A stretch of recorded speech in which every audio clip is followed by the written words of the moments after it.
Well, it seems like we'll finally be able to start talking about something good. As far as I'm concerned, we'll be able to finally start talking about the one good movie that Disney has done with the Star Wars brand. And for those of you who are wondering, I have not yet seen The Mandalorian. It might make an episode of its own later on in the series, but for right now, Rogue One is the only real success that Disney has actually had with the Star Wars franchise in my mind. Now, before we go on to Rogue One, there were a few more thoughts on The Force Awakens that I wanted to get to that completely slipped my mind when I was recording that video. So,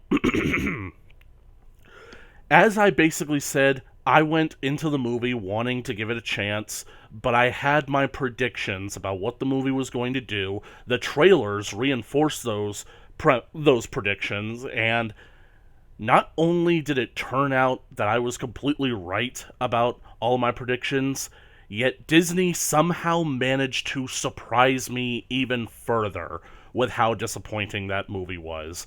Literally speaking, they basically scraped the bottom of the barrel completely when it came to making The Force Awakens, because, effectively speaking, it showed just how desperate and shallow they were to completely remake A New Hope with The Force Awakens. Because they're basically the same movie. And I know a lot of people say they feel like different movies. Yeah, well, remakes are supposed to feel different. You take the original Clash of the Titans movies from the 70s and you compare it to the Clash of the Titans remake in 2010, they feel very different, but they're still the same flippin' story being told. So, really, when you think about it, feeling doesn't really matter all that much. Unless the movie is really good, like the King Kong remake.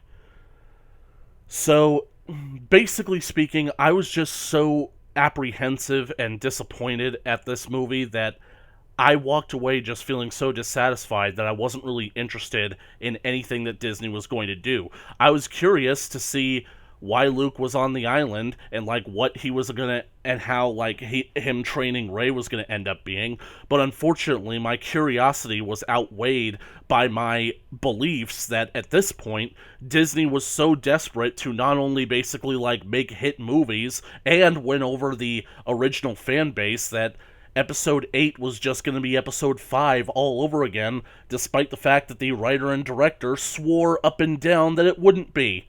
Huh. Ha ha ha ha. Ha. We'll get to that. Fortunately, we have time. Unfortunately, not enough time. So, basically, from then on, I made the decision that Disney's outing in Star Wars just wasn't going to be for me. I basically would try to just basically ignore the trilogy and see what else Disney had to offer because, believe it or not, the spin-off movies are actually what I wanted. You see, I basically began to realize at some point that Lucasfilm, maybe George Lucas himself, wasn't truly taking advantage of what he had in the Star Wars universe. So much world building went into this universe, and yet we only get to really see 6 movies worth of it. And that's when I realized that's what the prequel's main problem was. We didn't get a chance to see enough of the galaxy. We didn't get a chance to see all the reasons why the Separatists wanted to secede before being corrupted by Count Dooku, the megacorporations, and Darth Sidious. Effectively, they actually did have a legitimate plight and legitimate concerns for seceding from the Union, but we didn't get to see that from the movies. And, like, Palpatine had a very rich backstory when he was growing up as a teenager on Naboo, being trained by Higo Damask, also known as Darth Sidious. No, Darth Plagueis, I'm sorry. All that stuff, that's interesting, cool story that we want to see. We basically started to see some of the expanded stories being told with not just the Clone Wars serials made by Gennady Tartakovsky, the same guy that made Samurai Jack, but also in 2008 with the Clone Wars TV series.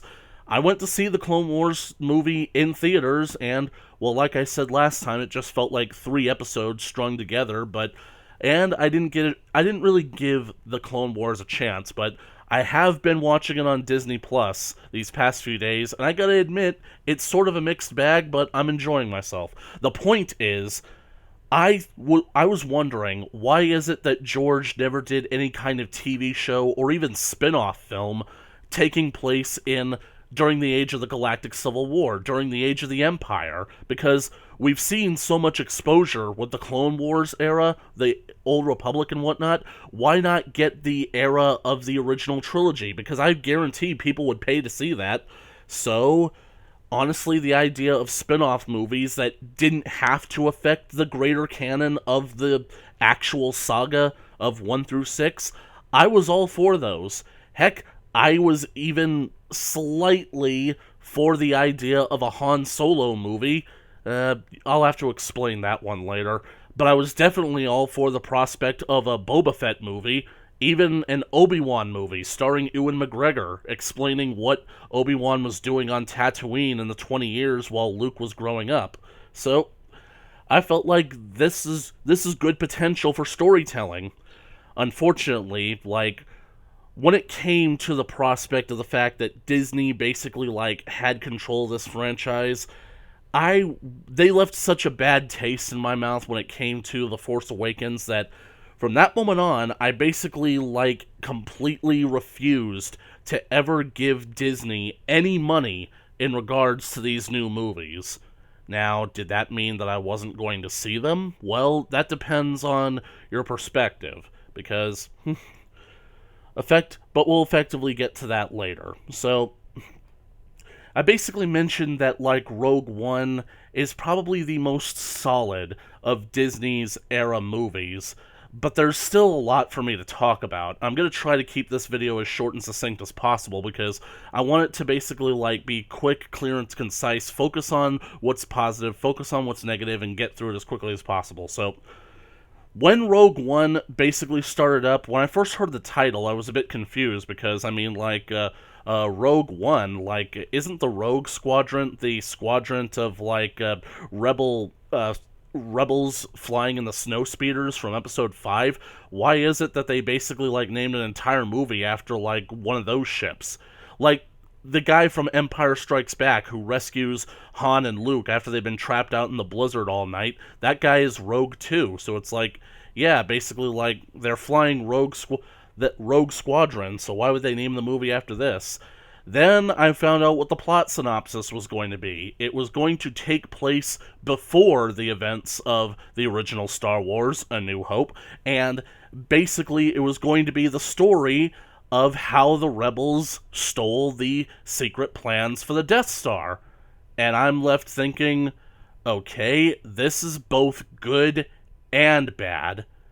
Now, why am I saying that it's good? Because the idea of making a movie based on how the rebels actually managed to steal the plans to the Death Star, the thing that basically everyone in A New Hope was trying to get their hands on, the bad guys and the good guys were trying to keep away from the bad guys, basically speaking, that's a good idea. Especially given the implications from the 6th movie of how dangerous a mission to get the plans for the Death Star could possibly be. That's a good idea. You could make an entire movie about that, but it's also kind of a bad idea because, well, one, the people who complain about these things, they of course started complaining about it. Basically, like, they started thinking, oh, they made an entire movie based on that one paragraph of text from the opening credits scroll, and it's like, it's a little bit more complicated than that, but I see your point. I'd more or less just say be willing to give this movie a chance, because it might actually surprise you. And basically, on the good fronts, this movie showcased Disney playing to the strengths that they obviously wanted to play with. What they did with The Force Awakens was shameless because it's like literally just showcasing all this original trilogy imagery with the ships and the costuming and all these themes. It was basically an attempt to draw in the original fan base and like try to basically like buy forgiveness for the prequels.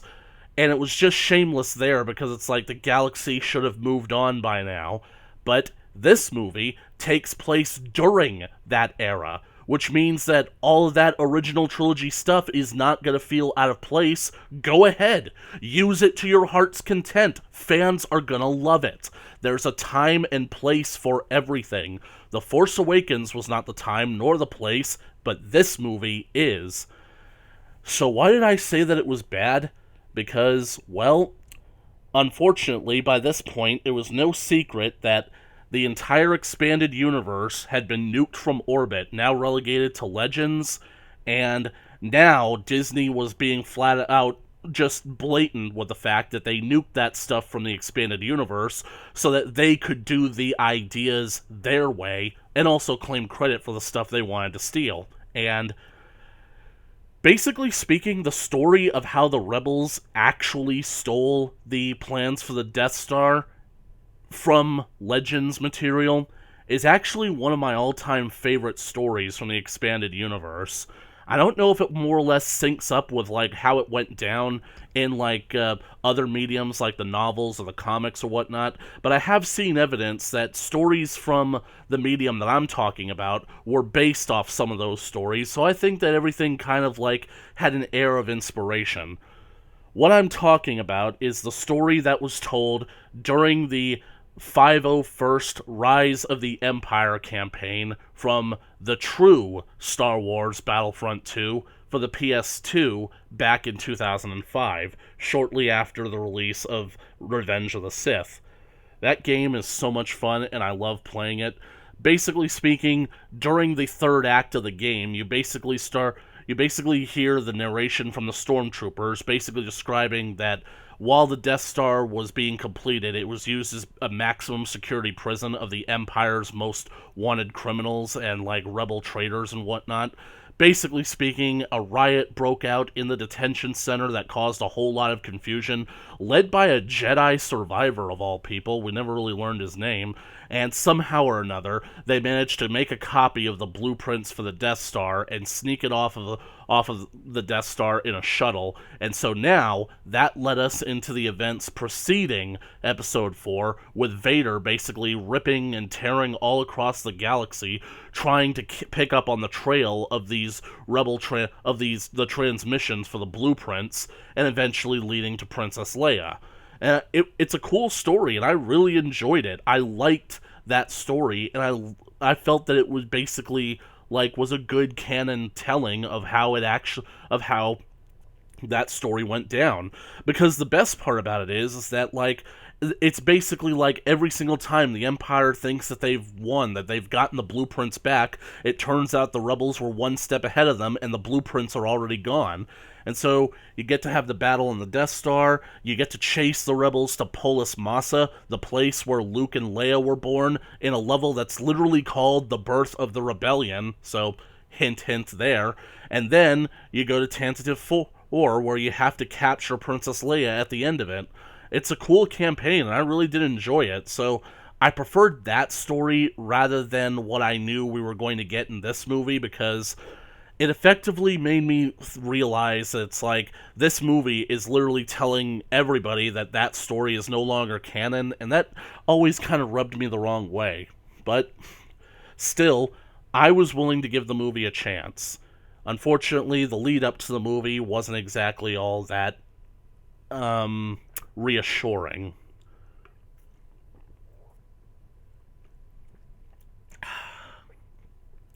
For the one thing, I heard that director Gareth Edwards was being put in charge of making the Rogue One movie, and the simple fact is that I had one experience with Gareth Edwards in the past, and that was for the 2014 Godzilla movie.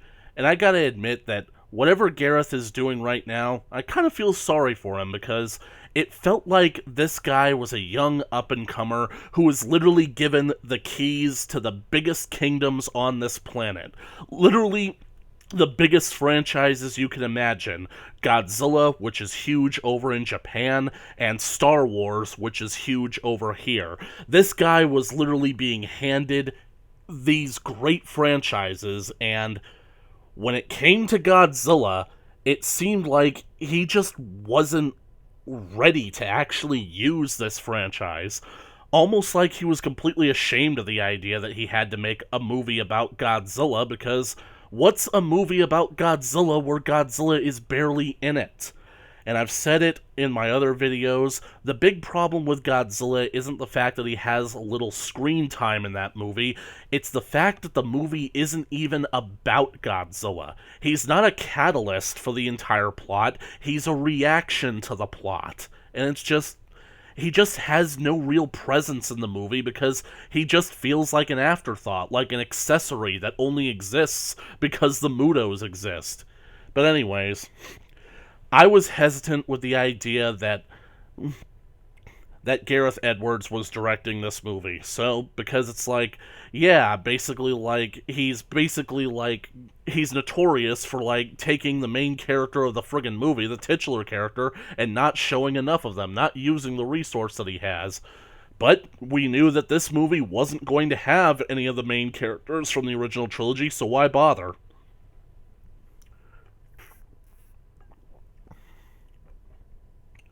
Okay, so then other things started to happen. I gotta admit that basically 2016 was probably one of the worst years that we've had of this decade. Definitely one of the worst years of my life, because the filmmaking scene literally created this new wave of toxicity that is basically like permeating Hollywood and permeating the internet online. It's mostly because of Ghostbusters, and, well, we'll talk about this more when we get to Rian Johnson, but literally speaking, it was a bad time because effectively 2016 was the election year, and so many people reacted so negatively to the idea of Trump winning the presidency, and it's just basically like, I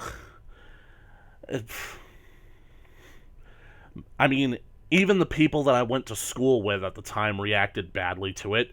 I'm just kind of glad that, like, my professor thought that going to DC and protesting in front of the White House was more important than the education that I was paying her for. Oh well, 2 weeks out of class. I mean, might as well basically have taken it. But the simple fact is that, like, after Trump became president, the media, and especially people on Twitter, they just got so obnoxious about the situation.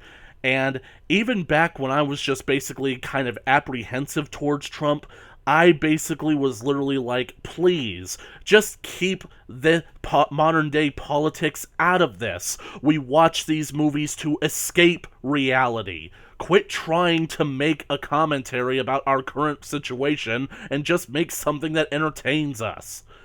So, there are two quotes that I'm thinking of. One's a good quote, one's a bad quote. The bad quote is basically this idea that it's like, this is going to be the first Star Wars movie in a post-Trump United States era. And it's like, what does Trump have to even do with Star Wars? I mean, like, why are you even bothering to bring it up? I mean, for the one thing, you're clearly trying to garner some kind of reaction, so are you trying to get, like, people who dislike Trump to be upset at the mere mention of him? Are you trying to get people who like Trump excited, or is it vice versa? Are you trying to make people who hate Trump get excited for this film, or are you trying to make people who like Trump feel disappointed? Are you trying to, like, make them get riled up? What is the point of this quote? And then there's basically, like, the quote that basically says, it's like, it's something that we all suspected at this point, and it's something that the expanded universe, like, had basically said. The Galactic Empire was, in fact, basically kind of racist, in the fact that literally during the Clone Wars, Palpatine staged the entire thing in order to turn the human population of the galaxy against the alien populations of the galaxy, because most of the separatist leaders were aliens, whereas the people who were fighting to stop the separatists were human. So that created the climate. That's where the racism was. It was human beings versus the alien monsters, okay? And I'm not saying monsters to basically be like that kind of, oh, they do monstrous things. No, it's because they basically look monstrous. That's what some of the separatists were designed to literally look like. They even have one guy that's literally an anthropomorphic spider, for God's sakes. And then there's Grievous, so effectively speaking, that's how he was able to turn the galaxy against them. But this quote literally tried to make that whole situation into something that it just wasn't. They tried to basically paint the Empire as a white supremacist regime, and it's like, no, that's not how it was at all. Basically speaking, we saw mostly predominantly white officers in the imperial ranks, but it wasn't that kind of racism. It's not white supremacy, it's human supremacy. So you get the idea that they're trying to push political agendas with these movies because it's like, oh, white man bad, and it's just like, why do you have to say shit like that? Why do you even bother getting these people riled up? You think that they're honestly going to care about your Star Wars spin-off movie just a few years from now? Effectively speaking, no one who actually cares about Star Wars has ever brought up Rogue One ever since the movie left theaters. They've forgotten about it because these people don't support your business model. You are backing the wrong horse. So, we'll get to that later on. The good quote that I finally want to talk about is the quote that inspired me to try and like this movie. The idea that this is going to be an actual war movie, kind of like something more akin to Apocalypse Now, something kind of Vietnam-esque. This is the galaxy where people have to learn to get on without the Jedi, because the Jedi aren't coming to save them. And right then and there, that was the idea that honestly could have brought all three trilogies together in my mind had they decided to go with that idea, but they didn't.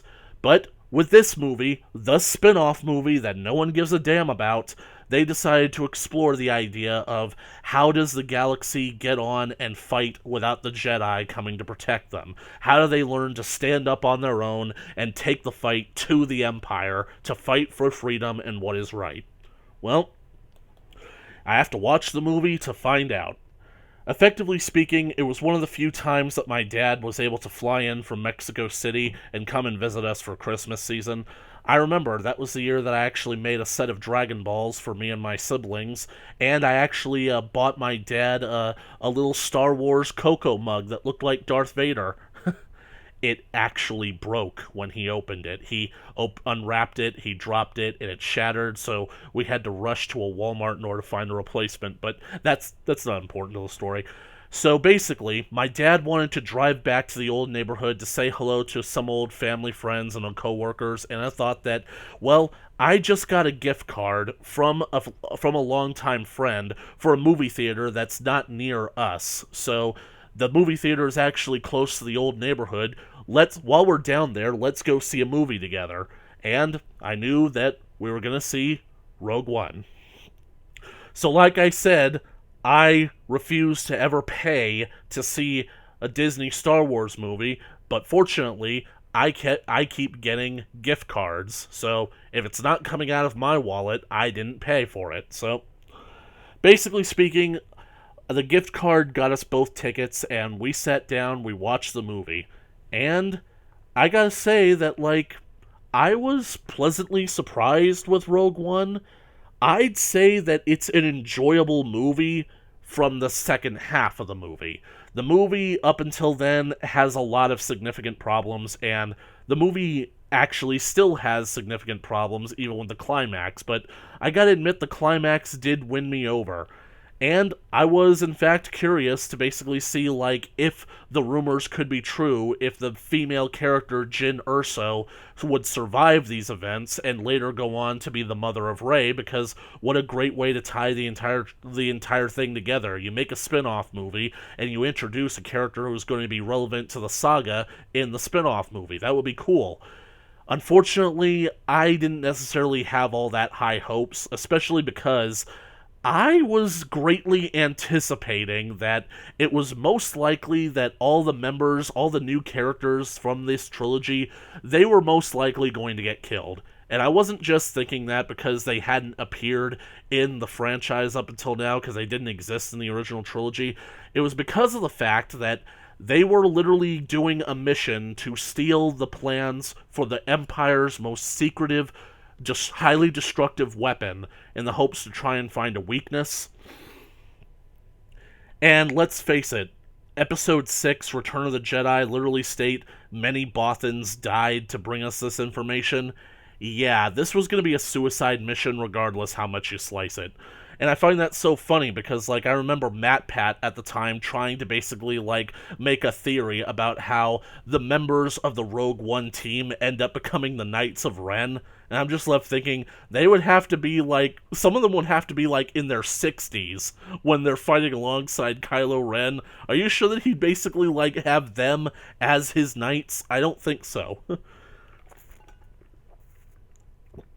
His explanation is that they would be brainwashed, and I gotta admit, the character designs for these characters and the concept art of the Knights of Ren, they did have a lot of similarities, and one of them was even called the Rogue. So, I feel like Disney at that point was just leaving breadcrumb trails so that they could later come around and say, "Ha, your fan theory is stupid." We'll get to that, trust me.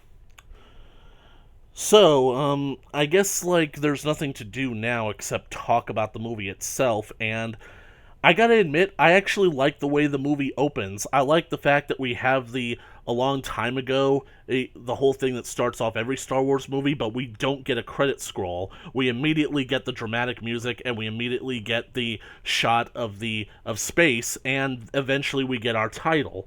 And to me, the reason why that works is to showcase a distinction between this movie and the actual saga movies. This movie basically is separate from the rest of the saga in that I'm not going to say that it's less important, but it's not meant to basically be the same type of movie, you know what I'm saying? Okay, so the characters. I mean, basically, like, Orson Krennic, the guy that's basically the director that's responsible for the architect that's building the Death Star, wearing the guy that basically wears all white. I feel like they had to have an antagonist for this movie that could be easily disposed of, but I didn't necessarily think all that much of him. I mean, basically, he just felt too disposable for me. And the fact that they basically, like, had so much with the inner workings of the politics between him and Tarkin just basically kind of showcased how expendable he was as a concept. But I do like the fact that they kind of featured the whole politics, because one of the things that I learned about Tarkin, like, during his time overseeing the construction of the Death Star, was the fact that he would often assassinate the other people that had to do with the design of the Death Star so that he could claim credit for it in its entirety.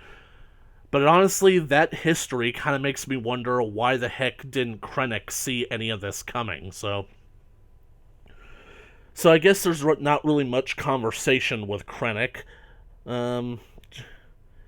Galen Erso, I thought, was an interesting idea for a character, because, literally speaking, the more that I look at, like, the stuff that they kind of do when they go into the interpersonal characters for the officers who join the Empire, it seems to me like the higher officers are only ever made up of the most despicable people. The people who literally wanted the Republic to fall because that would give them further power. And it just makes me think that these don't feel like real people to me. These feel like Machiavellian Saturday morning cartoon villains that basically just don't feel real to me. I mean, one of the most interesting things that I thought about when it came to, like, the original trilogy, as in, like, the Legends material, the original expanded universe before Disney nuked it from orbit, is that Han actually was an Imperial officer before he became a smuggler. And it's like, that's cool. Han basically, like, tried to have a career that basically, like, was legitimate before he turned to crime. And it's interesting because, like, where else are you going to get a job except working for the Empire? And it's even made better at the fact that he chose to leave the Empire, because I don't know why he chose to leave. Maybe he basically like realized that they weren't the best of people, or maybe he just wanted something more out of life. Maybe he was just using them in order to get enough money to go do whatever he wanted. So unfortunately, Solo had to misappropriate that story, but we'll get to that when we get to that. Hell, like, even for a time, there was, like, some people who believed that when Luke said that he wanted to submit his application to the Academy, he was talking about joining the Imperial Flight Academy so that he could basically be trained as an Imperial pilot. Me, personally, I feel like, I feel like the radio drama basically kind of revealed that he's actually wanting to join just a general flight academy so that he could basically, like, be a cargo pilot or whatnot, but it's interesting because it shows that sometimes people are just people trying to do a job, and that's why I appreciated Galen Erso. He's a guy that joined the Empire, helped the construction of the Death Star, but got out of there because he didn't want to be a part of it anymore. He went off and actually basically tried to lead a normal life with his family on a farm. Unfortunately, the Empire doesn't really take resignations. So eventually, when Galen thought he was out, they pulled him back in.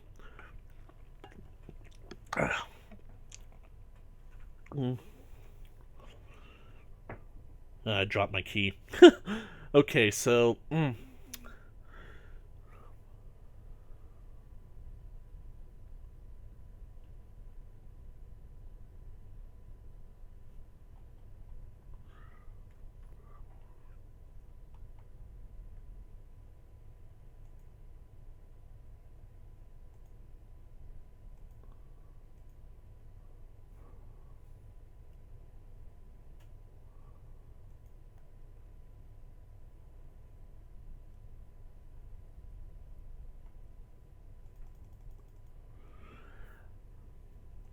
I had trouble remembering Forrest Whitaker's character, Saw Gerrera. I thought that he was going to be a more interesting character than he ended up being. I mean, basically this guy who's with the rebels, that basically kind of raised Jyn Erso after her father was taken and her mother was killed. I thought that he was going to be a more prominent figure than he ended up being, but instead they sort of made him into this, I don't want to necessarily say cliche, but they made him into a kind of confusing character. For the one thing, now he's an extremist, and I'm just left thinking, with the rebels fighting the Empire, do we really need to have a character who is an extremist? I mean, yeah, basically it like might showcase like how there's more of a gray area in between the good guys and bad guys, that everything's not as clear cut, but anyone who paid attention to the sequel trilogy should already no to the prequel trilogy should already know that. So yeah, they're basic. It just felt weird that like he's so mistrusting of people that when someone shows up to have claiming to have a message from Galen Erso, instead of looking at that message, they literally like end up using this big tentacle monster to effectively mind rape the truth out of the the de facto imperial pilot. And it's like, why wouldn't you just look at the message first? Why do you have to have this tentacle hentai monster rape the information out of this guy's mind? Because you literally said that there's a chance that he could go insane if you end up doing this. And yet it looks like this guy is basically going to have like severe mental trauma from this experience, but nothing ever comes of that.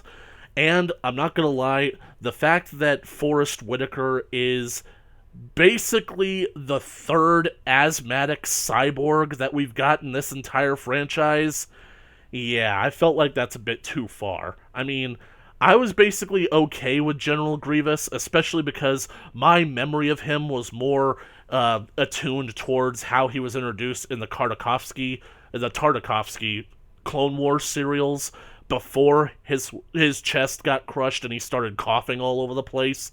That was basically how I saw General Grievous. I didn't even notice that he was coughing throughout Revenge of the Sith until like my second or third viewing. But basically, it's like, yeah, Grievous was kind of meant to be similar to Darth Vader, and now Saw Gerrera apparently is Darth Vader as well. Don't worry, we'll get to him. Now I'm going to talk about Jyn Erso herself.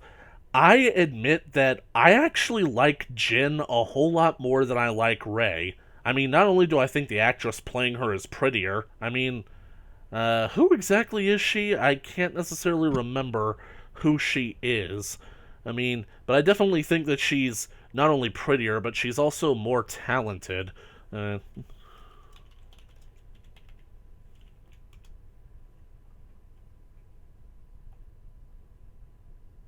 Felicity Jones. I honestly didn't think that was her actual name.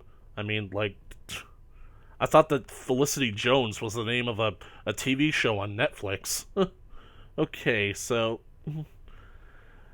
well, Felicity Jones does a great job of portraying Jyn Erso. Unfortunately, she only wins out Rey. She only beats out Rey just slightly because, I mean, basically, she has very little character, which makes her feel so in depth compared to Rey's nothing character. So, basically speaking, we didn't really get the best sense of Jyn Erso in the movie, especially since like most of the character that we assumed that she would have came from the trailer for the movie instead of the actual movie itself, where she's like, "This is a rebellion. I rebel," and it's like, you don't really do much of that in the movie. In fact, you're actually kind of aimless in the movie. What you really do in the movie is that you're basically in prison, you get freed by the rebels, and they basically, like, use you to try and basically, like, contact Saw Gerrera in exchange for your freedom, and that's basically it. I mean, after that, she basically kind of becomes the rallying force in order to try and like rally them to basically make the assault on the Death Star. And she's motivated by the fact that this is what her father literally died for. So yeah, we get to see some of her character, but not really enough of it. Not to really make her interesting. In fact, the simple fact is I more or less forget her name probably the most out of like anyone in this movie. I just really know her as, I don't know, Stardust. Okay, so she's a better protagonist than Rey, but not that much. Cassian, I'm hoping that his name is Cassian. I know that basically his name rhymes like with Prince Caspian, and he even kind of looks like Prince Caspian from the Narnia series. But anyway, Cassian, I don't know. I think they tried to establish that he has some character. Basically, he shoots that rebel informant in the streets of Coruscant when the stormtroopers start coming for him, and he basically is represented. He's built up as this cold-blooded killer who is sent to assassinate Galen Erso. He has that moment where he doesn't shoot Galen Erso, so I guess that's meant to be character development and whatnot. Either way, I'm not really all that interested in getting invested in these characters because I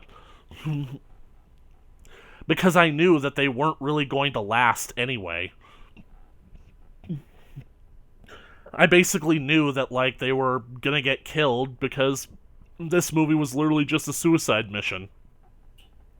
So I didn't feel the need to get invested because they were just there to play a role. I mean, so that's why I think I was a lot more forgivable to the characters in this movie for being, like, not exactly the deepest characters.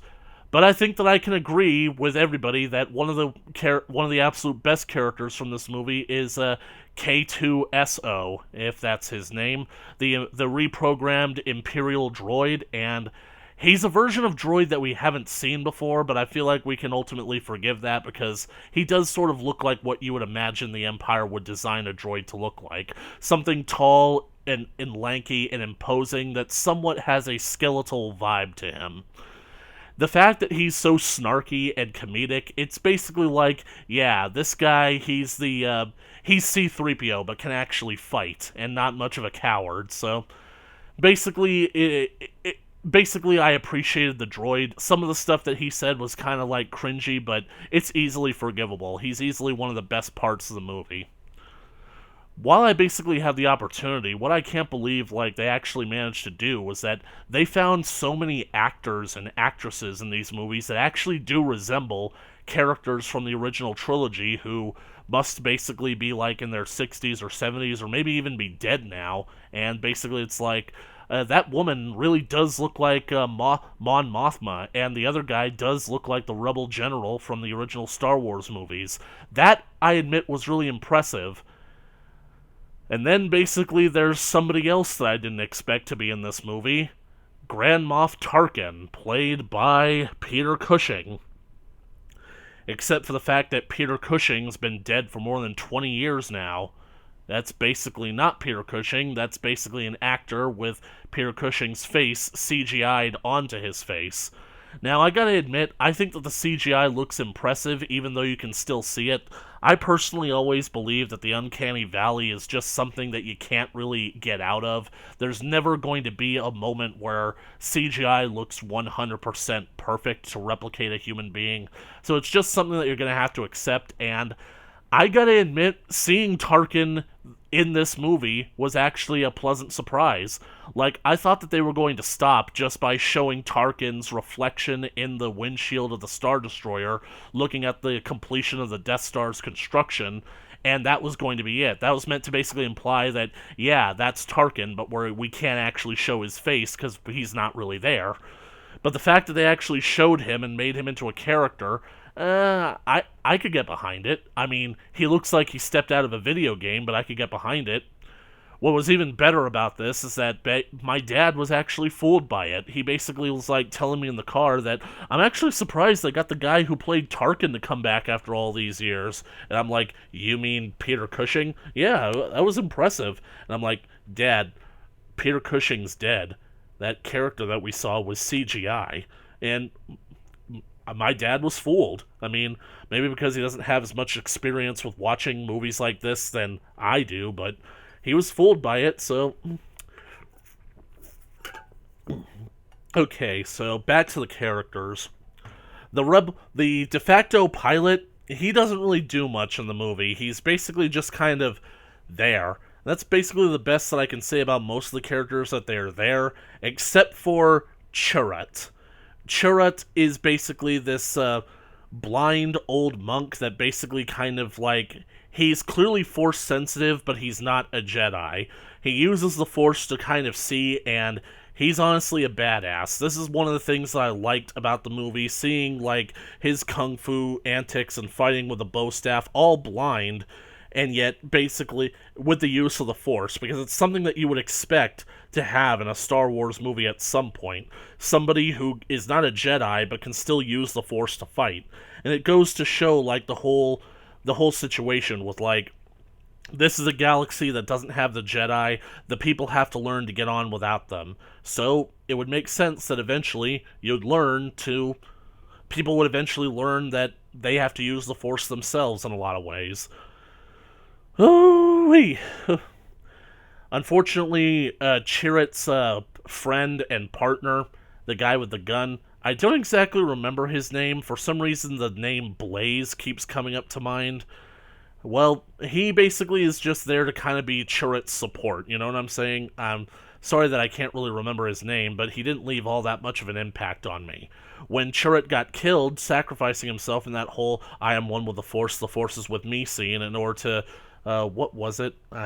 Just to flip that switch, that was a good moment, and I definitely felt the emotions coming from the guy that he just lost his best friend.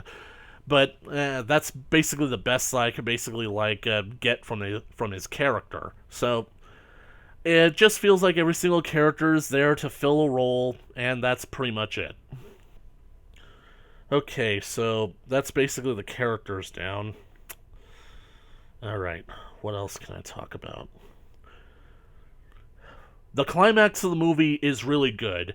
This is a Star Wars movie that actually feels like a war movie, because, sure, we have seen battles of the Star Wars franchise, but we've only ever been following the main characters of these movies.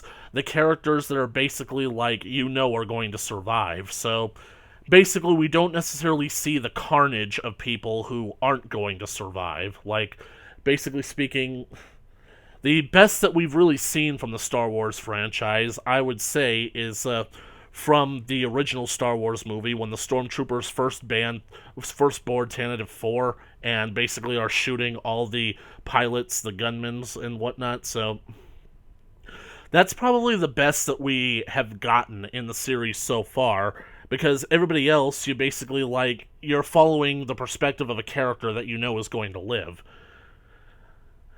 Whew, okay, so the action sequence during the climax is pretty good, and even the action sequence on what was that planet? Basically, the planet where they meet Saul Guerrera that has the Star Destroyer where they test the Death Star. I don't friggin' care. The action sequence that takes place with Saw's radical extremist rebel faction, just attacking the Imperials in the streets, not caring if civilians get hurt. That's a good idea. That action is gruesome, and it definitely makes sense that you would see that in a war movie. So that's what I appreciated about the direction of this movie, the fact that it was trying to showcase war for what it really is. It's not about someone wielding magic and a lightsaber that's going to come in and just force push all the bad guys back. It's something a bit more brutal and horrifying than that. Sometimes people aren't going to walk away. So that's a positive about the movie, and I gotta admit, I really liked how the movie ended with every single character basically being killed off, performing their respective roles, and they managed to transmitted the plans for the Death Star off of the planet, Scarif, I think it's called, and they managed to succeed. And because they know they've succeeded, they know inevitably what's about to happen because they know they can't get away. So the Death Star comes in and it shoots a controlled beam that basically causes a nuclear explosion that wipes them all out. So it's yeah, well, I saw that coming, and it looks like Jin's definitely not going to be Rey's mom. Well, here's to you, kid. Of course, really, when you think about it, that would mean that Jin, being 20 years old, she would have had to have Rey. Actually, no, it would make sense. She would have Rey in her 30s, I should think. Huh? But anyway, so it would. I'd say it would definitely. It's definitely not the situation. It's clear that she's not the mother at this point. So, but I could live with that. And it's cool that Krennic basically had that final confrontation with Jin on the tower, and after all the things that he's been through, after trying to stop them from getting the plans out, the weapon that he tried so hard to build and take credit for, that he fought to basically keep his integrity on, was basically the same weapon that destroyed him. Poetic justice. Okay, so those are most of the good things about this film. Now I think I could start talking about the bad things about this film. I think that basically, the movie basically shows that it had a heavy set of rewrites, in the fact that I don't think they were necessarily confident in what the movie was going to do. Oh wait, there's one more positive that I could talk about. Basically speaking, during the space battle over Scarif, as the Rebel fleet is trying to basically break through the shield so that they can receive the plans for the Death Star transmitted to them. Basically, a lot of stuff in that was cool. The fact that they recycled footage from the original trilogy with Red Leader and Gold Leader, that was actually kind of a nice little touch there. I mean, you can tell that the footage is older than it's supposed to be, and it's definitely been touched up and altered, but I like that. It's a nice little nod to the fans right there, that something for them to appreciate about this movie. Then basically the maneuvers that were pulled off in the space battle, that was really impressive. The fact that they disabled a Star Destroyer, and then they used a Hammerhead Corvette cruiser in order to push that Star Destroyer into another Star Destroyer, cutting through it like a knife, and then crashing them both into the shield generator over Scarif. That was a cool idea. That was that's something that's just so cool that I honestly can't be mad at it. So that just shows that they were thinking outside the box when it came to trying to choreograph the space battles, and it's definitely something we haven't seen before, so I enjoyed it. I appreciated it. Okay, so effectively speaking, there's one person that I haven't really talked about in this movie, and I was about to bring him up when it came to the rewrites and the reshoots, and that would be the presence of Darth Vader. Truth be told, like, during the climax of the movie, after that one scene that we had of Darth Vader on Mustafar, I was beginning to think, wow, Vader was effectively so superfluous in this movie that he might as well not have even had that scene, and literally a few seconds later, we see the Imperial shuttle boarding the Rebel ship, and we have the Darth Vader hallway scene. And I'm not gonna lie, that's probably one of the most badass moments in the entire friggin' franchise. Darth Vader just straight up killing a hallway full of rebel fools with his lightsaber.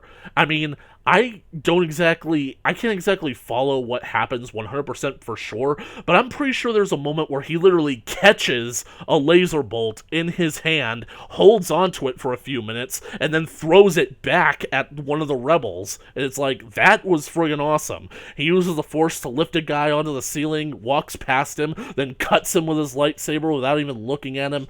That is basically one of the most awesome moments of the entire Star Wars franchise, and that moment, that was such a great Vader moment that I'm just basically thinking, if this were the only scene that Vader was in, I'd be happy with that. I would be completely content with that, because Vader is just so awesome in this scene, and he does it so methodically that you basically wonder what he's thinking, like he's just going through it like he's doing a job, or it's just another Tuesday, like mana do do do do do mana do do do do mana do do ba do do do do ba do do do. Gotta get those blueprints back. Now that's the good thing about Vader being in this movie. Now we're gonna talk about how Vader is introduced in this movie, because I gotta admit, even though it was pleasant to see Vader in this movie, it wasn't really the best. I like the fact that Vader's suit is basically designed to look like his original suit from A New Hope. The fact that the lenses of his suit are red, and basically like his suit has that kind of like a rougher exterior, like it's not exactly as shiny or as polished as it is in Empire and in Return of the Jedi. So but basically speaking, because Krennic has basically had so many security breaches, and Tarkin is literally trying to wrestle control of the Death Star away from him, Krennic ends up going to Vader for, I think, help or support, or to explain the situation. Truth be told, I have no idea why he goes to Vader. And this is honestly one of the parts of the movie where I just had to tilt my head in wonder when it came to Vader is on Mustafar, and Mustafar is basically the planet where he literally lost everything. He lost his wife, he lost his potential child, he lost his friend and mentor, and worst of all, he lost an arm and 2 legs. So, okay, so why would he choose to live on Mustafar? That literally doesn't make any sense to me, because as far as he's concerned, that's the site of his greatest failure. That is literally the place where he died. Why would he choose to live there? And here's the part where I really had to tilt my head and raise an eyebrow at. The fact that Vader is living in his own castle.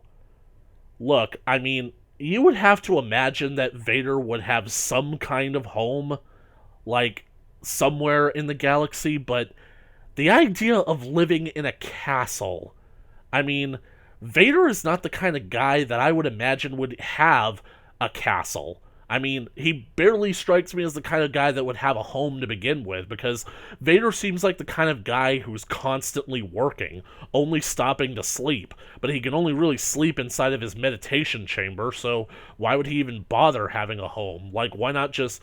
He seems like the kind of guy that would basically, like, spend most of his time on a Star Destroyer, hunting down Jedi and Rebels, so... Well, and basically the idea that he had a castle is just so Disney. It's like Disney was trying to make him into a cliche evil villain, or worse, they're trying to add Darth Vader to their Disney princess lineup. That's a joke. Okay, so the comics basically explained like why he has the castle, but the castle is still weird to me because it turns out he built that castle on top of a dark side nexus on Mustafar, and the castle is literally a superconductor for the Force, and it's literally a gigantic time machine. That just is a hedge too far for me.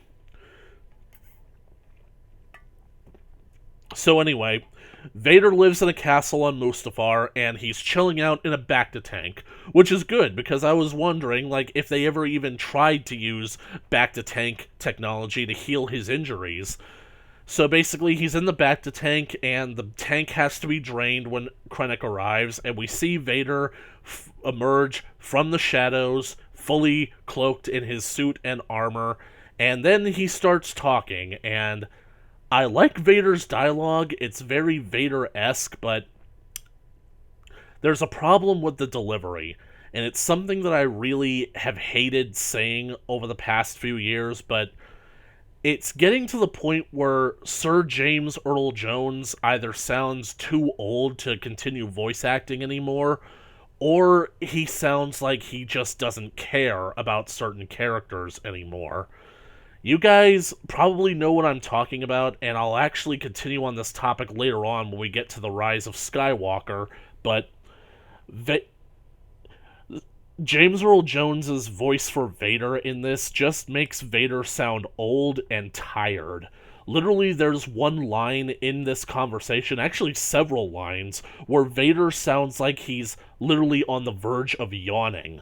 Like, basically, James Earl Jones yawned in the middle of a take, and it's like, we can't afford to pay him for, like, more than just the hour, so we'll just go with this first take. Okay, so...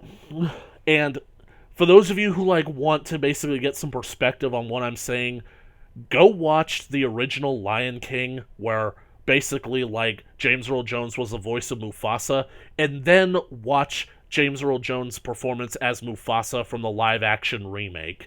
It just sounds like James Earl Jones just does not care at all about voicing these characters. Like Mufasa, like he doesn't care about voicing Mufasa, or maybe he's just tired all the friggin' time. Like, every single word out of him sounds like he's on the verge of exhaustion. I would personally hope it's because he doesn't care, because, like, let's face it, who actually does care about the live-action, quote live-action, Lion King remake? But I mean, you can even just watch some of his line deliveries on YouTube compared to his original incarnation. It shows how much he doesn't care about it. So, and effectively speaking, it seems like that entire scene with Vader is just pointless. It only exists to establish that Vader was in the movie, and it ends with Vader delivering, basically what people refer to as a dad joke. I admit that I kind of winced when I first heard it because it just seemed like so not Vader to me. Like, I feel like Vader would have just choked the crap out of him for some reason, but without really saying a word. But the fact that he, like, turns and lets him go after making that comment, it just didn't really feel like Vader. I mean, don't get me wrong, I think that Vader has at least one moment like that in the original trilogy where he says, "Apology accepted, Captain Nita," but that necessarily wasn't a joke. That was Vader being sincere. Because that's actually how he accepts people's apologies. So, okay, so we talked about Vader, talked about the good and the bad. Alright, so I think that other references and nods in this movie are good while others are bad. Like Bail Organa being like at the meeting of all the rebel leaders. And I feel like that was a good little reference. Basically, like it shows that Bail was in fact a founding member of the rebellion, and it definitely shows that he was planning on sending somebody, a certain somebody, to Tatooine in order to recruit Obi-Wan Kenobi. So that's cool. That's connecting to the prequel trilogy to the original trilogy, because now Bail Organa knows that the time has come, the time is right, and now we have to emerge. We have to be ready to fight. We have to bring Obi-Wan back into the fold. It kind of is upsetting when you realize that Bail had no role in the original trilogy, because it's like, I like the fact that he was basically like with an ally to the Jedi at the end of Revenge of the Sith. So I liked his inclusion. I thought that it was cool. R2 and 3PO, their cameo was, I'd say, welcome but unnecessary. It just feels like they literally need any excuse to have R2 and 3PO in every single Star Wars movie. Holy crap, does that mean that they make a cameo in Solo? If they do, somebody please tell me. I'd love to know. Oh my god, it's already been an hour. So, cameo appearances that don't work is when they're on that desert planet and Jyn Erso and Cassian are looking for Saul Guerrera's rebel faction, and basically they have a run-in with Dr. Evazan and Ponda, and it's like, well, that doesn't really look like Dr. Evazan. It looks like somebody cosplaying as Dr. Evazan, and Ponda's head looks far too large. Like, what happened? What the frig happened? And technically speaking, like, these guys are on this planet, and this takes place about roughly 24 hours before the events of A New Hope, and this whole city is about to be blown up by the Death Star. How is it that they managed to get away and get all the way to Tatooine? It felt like completely unnecessary. It's just another one of those things to establish that, hey, we're in the original trilogy. You guys like this stuff, right? Right? I mean, if I'm going to have cameo appearances from fan-favorite characters, I'd rather have them mean something, you know? We'll get to that. So,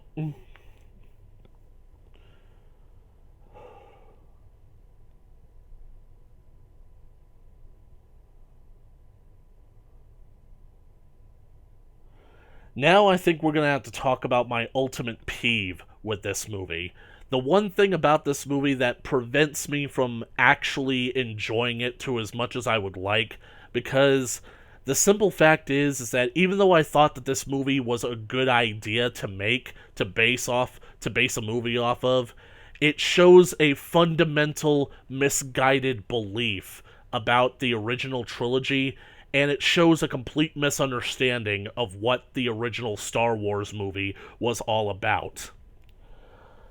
I'm just going to put it out there for all of you. One of the things that I am absolutely sick of hearing on the internet is people complaining about how unbelievable it is that a small 6-foot wide exhaust port that would lead all the way to the main reactor of a huge space station was the weakness that destroyed the Death Star.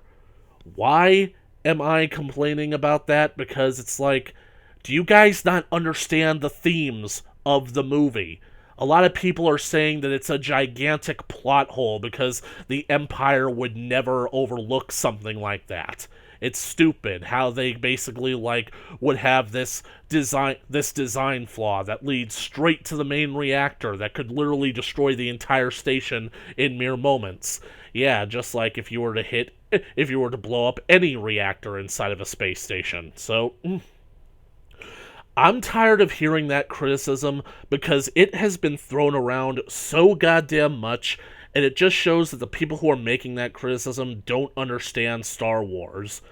I mean, I'm gonna get into this later, but the Death Star is the dragon trope. You guys know what the dragon trope is? The dragon is the big and powerful thing that poses a huge threat.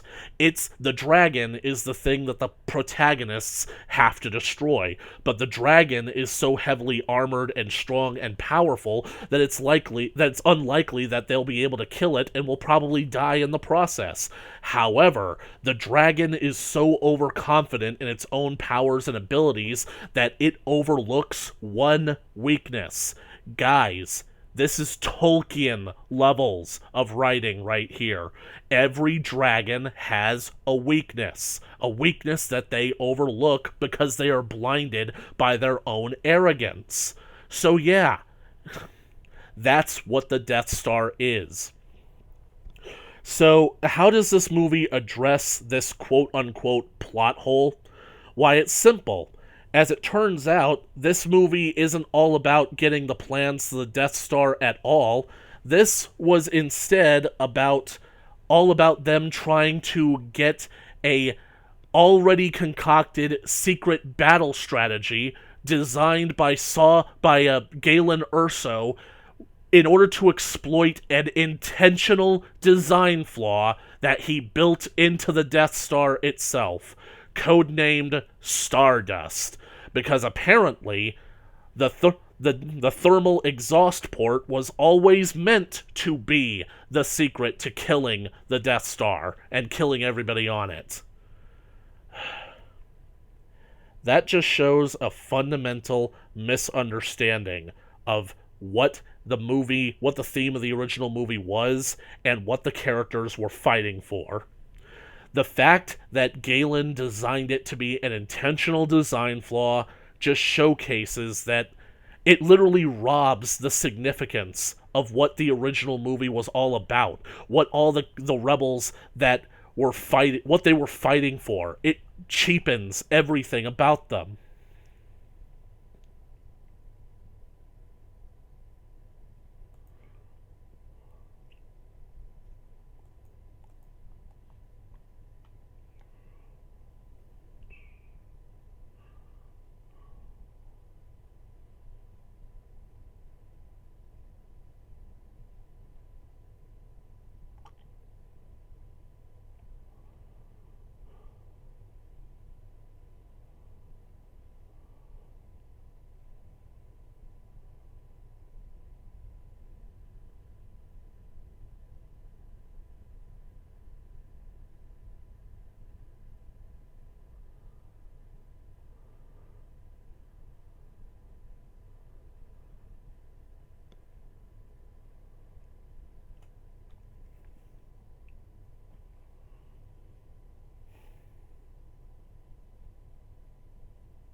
And the worst part about it is that Galen's speech that he records to Saw to give to Jin basically describes it that he only built this into the Death Star as part of his revenge, and it's like, yeah, not for the good of the entire galaxy to destroy the planet-destroying super weapon. Yep.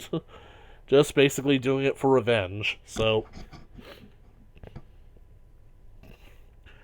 I'm basically trying to get to the point where Galen describes how the chain reaction works to destroy the Death Star, because effectively speaking, Rogue One is literally the only Disney Star Wars movie that I can actually watch and rewatch a second time. So it's well hidden and unstable. One blast to any part of it will destroy the entire station. You'll need the plans. So, structural plans to find the reactor. And it's just...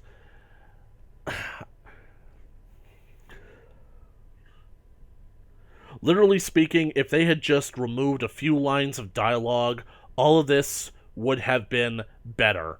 Instead of saying that he made an intentional design flaw to build into the Death Star, what if he just flat out said, I found an oversight, something that Krennic has yet to realize? Because that could literally fix it. Now, the reason why I am harping on this so much and why I keep bringing up the themes of the original Star Wars movie is because, well, a lot of people say that the movie is just called Star Wars because that's what the movie was released under. But let's basically just look at the big picture, shall we? Let's look at the main theme of that movie, and that theme that is reflected in the new title that was added to the movie once Lucas started numbering them. And that title is A New Hope. The big picture is that that title is talking about Luke as he is the new hope to restore peace and justice to the galaxy. But in the scope of the movie itself, the hope is talking about the rebels having the Death Star plans. Because effectively speaking, all it was a hope. The entirety of the first movie literally showcased that the rebels did not know there was a definitive weakness for the Death Star. They stole the blueprints in the hope that they would find one, in the hope that they could exploit it, and the hope that the weakness would be substantial enough to where they could destroy the entire station. It's all about a hope. It's a fool's hope, but it's still a hope. It's a desperate situation. The fact that they basically, knew that there was a weakness that they would find and exploit completely robs the situation of whatever tension that it was supposed to have. Because it was supposed to be a desperate situation and a faint hope that there would be something there. I keep bringing up the idea of hope. Are you guys getting that yet?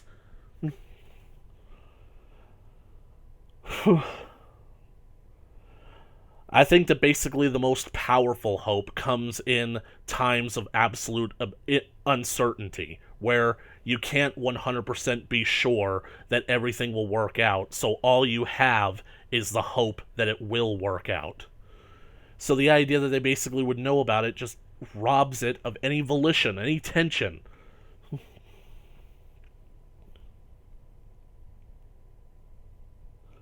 Now, like I mentioned, that the Death Star is the dragon.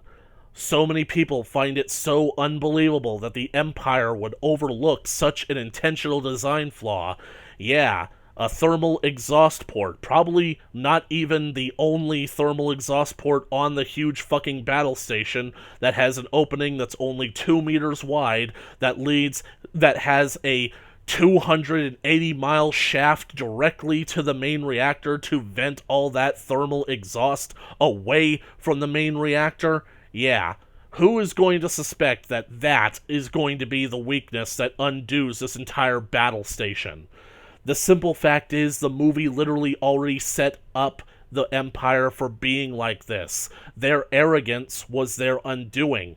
A lot of people freaking complained at the beginning of the movie that when R2 and 3PO escape in the jettison in the escape pod, the Imperials have a chance to shoot the escape pod, but one of the guys is like, "Hold your fire. There are no life forms aboard. It must have short-circuited." That is part of their arrogance. That's part of the fact that they are literally so overconfident in their technology and in their method of doing things that they completely underestimate the possibility that a droid could be carrying the plans for the Death Star, or that the Death Star plans could even be in there.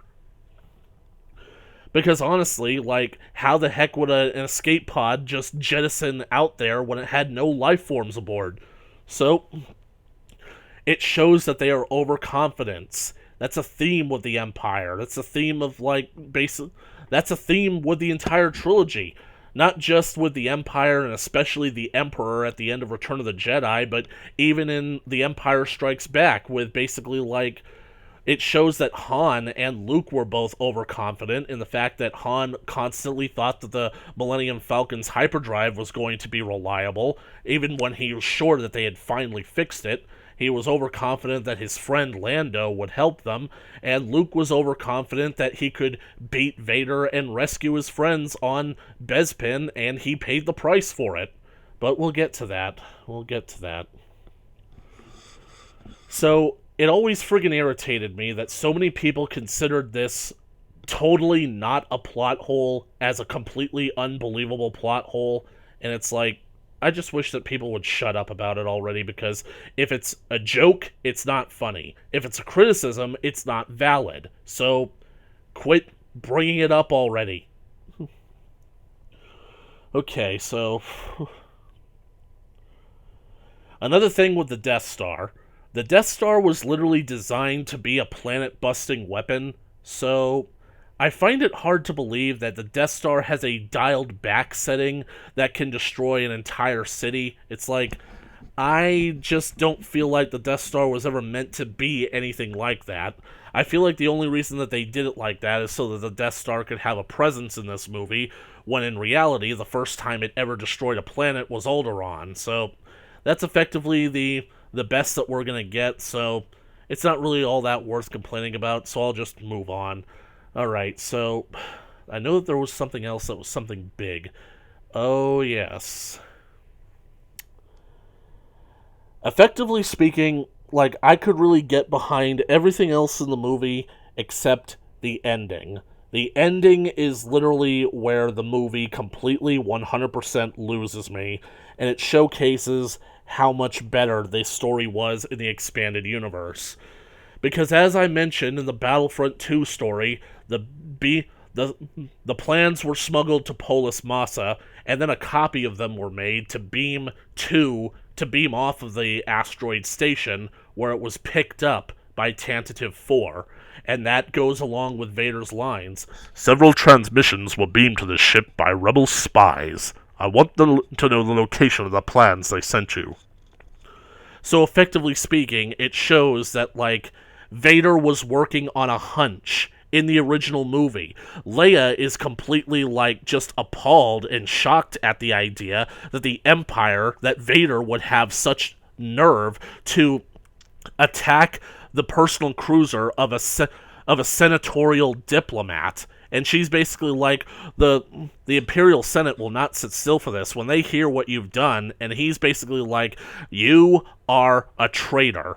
And it's like, you're part of the Rebel Alliance and a traitor. So he's definitely not hearing it. So the thing about it is, Leia had plausible deniability in the movie, because, like, we know that she's definitely, like, on the side of the rebels, but Vader certainly doesn't know that. He's taking a big risk by capturing her like this.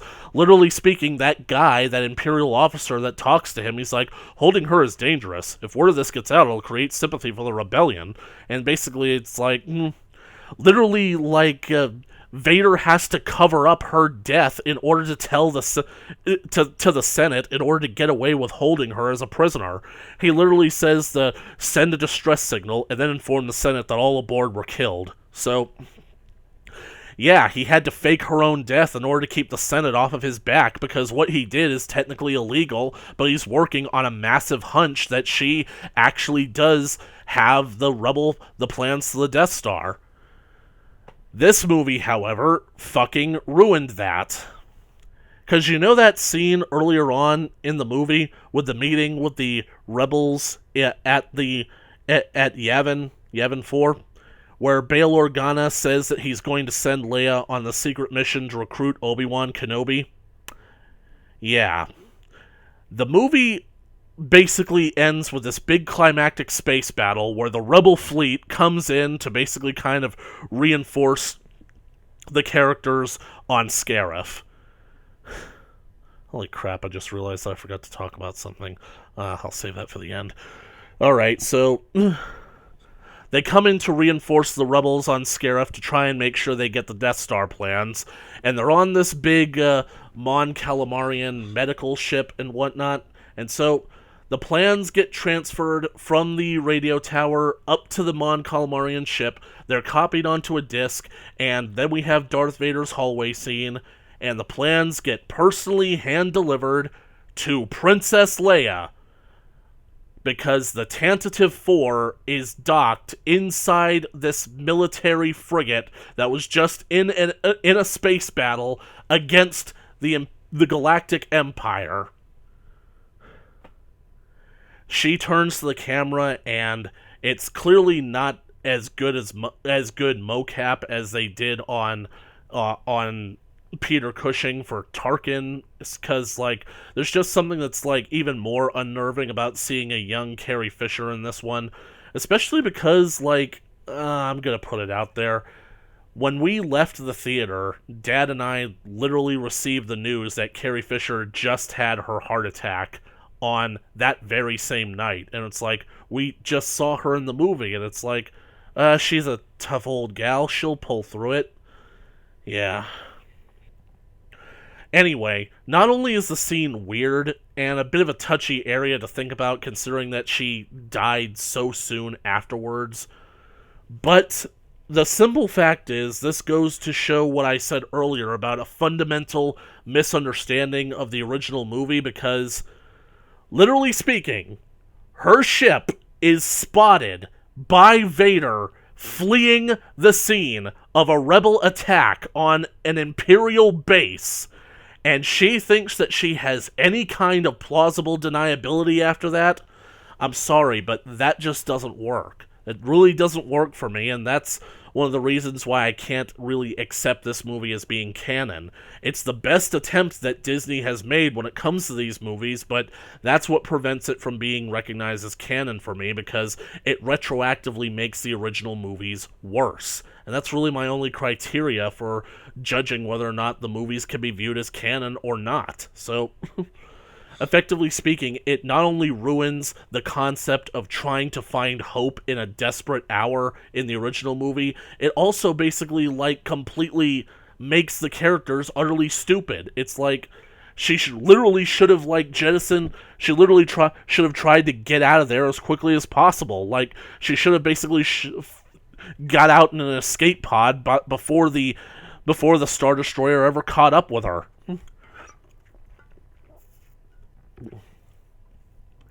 I just really cannot fathom. She's being sent to a secret mission in order to recruit Obi-Wan Kenobi from Tatooine, and yet she chooses to go to the site of a huge, massive space battle against the Empire that she's not even participating in any way, shape, or form, just so that she can be seen fleeing the scene at the end of the battle. I mean, that's just stupid. That's just wasn't going to work. Okay, so I've said my piece about that. The one thing that I did want to talk about that I forgot to talk about earlier is the fact that it's a bit of a joke, but it legitimately does feel like certain scenes of this movie were inspired by Spaceballs. How do you get to that? The movie that's literally a sequel to that's literally meant to be a spoof of Star Wars, is now being mined for inspiration when it comes to a Star Wars spin-off movie. And what I'm talking about is the fact that this is Scarif is the first time we've seen any planet in the entire Star Wars franchise have an energy shield that needs to be deactivated with a security passcode in order to get inside. And basically, the same thing happened in Spaceball. That's literally the plot of the Spaceballs themselves. They're trying to get the passcode for the oxygen shield over planet Druidia so that they can steal the planet's supply of oxygen. So that's part one, but also the fact that like they steal the Imperial Guard's uniforms as disguises. I mean, that's kind of like a trope that can be expected, so it's not really necessarily a ripoff. Maybe it might be a reference or homage. And then the whole handprint identifying thing, literally with the exact same hand, that basically in and of itself is kind of like a thing, but the fact that like there's so many connections with the Spaceballs movies that it's laughable. It's something that you can't really ignore, so maybe it's just a meme, maybe there might be something to it. I wouldn't put it past Disney at all with how lazy they've shown themselves to be with making these movies. So, anyway, Rogue One is, I'd say, a passable Star Wars movie. It literally was the first time when it came to Disney Star Wars where I literally said, yes, good job, Gareth. More of this, please. And it made me hope that Gareth would come back for like more Disney Star Wars movies. I actually would hope that they would let him do like one of the numbered movies. Hell, I was excited to hear that apparently Colin Trevorrow was supposed to be tapped to do episode 9, and by then I really liked what he did with Jurassic World, so maybe I might have had some expectations for Star Wars going into the future, but I still didn't necessarily have enough enthusiasm to actually come back. Rogue One did buy a lot of good faith from me, but I still don't believe I was actually ready to trust Disney with a new Star Wars movie. Rogue One worked because it was a spin-off movie. Unfortunately, around that time, news leaks and teasers for Solo, a Star Wars story, started popping up, and, well, let's just say I became more and more apprehensive about that as time went on, but I think we'll get to Solo when we get to Solo, so far, Rogue One is the only passing grade that Disney has gotten in their tenure with the Star Wars franchise. So, congratulations, Disney. You actually managed to pull one off with this one, despite the fact that all the odds were going against you. Your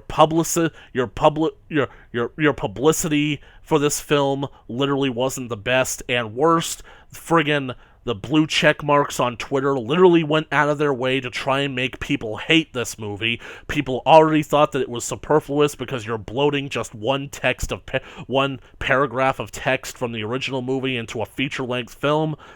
But I gotta admit, a lot of people probably agree that even though this movie isn't the best, it's probably the best that Disney has yet to offer. So I enjoy it. I enjoy rewatching it occasionally when you get past the second half of the movie, because that's really when the movie picks up. Like, the first half of the movie is boring and confusing, not really all that good, but once you get to the climax, it's really something enjoyable. It almost makes me feel like this movie would have been better as like a short film released online or something. So, what I'm saying is that it's not great, but I can still get behind it. And I appreciate it because, like, it doesn't necessarily do all that much damage to the original movies because it doesn't feature as many of the original trilogy characters. It does touch upon them somewhat, and it prevents me from viewing this movie as canon.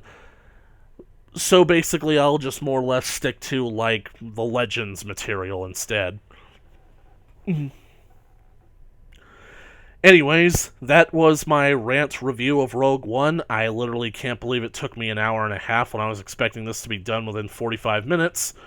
So, I hope that you guys managed to enjoy that, and I hope that you guys will join me next time when we talk about Rian Johnson and The Last Jedi, as in the moment the Force had died.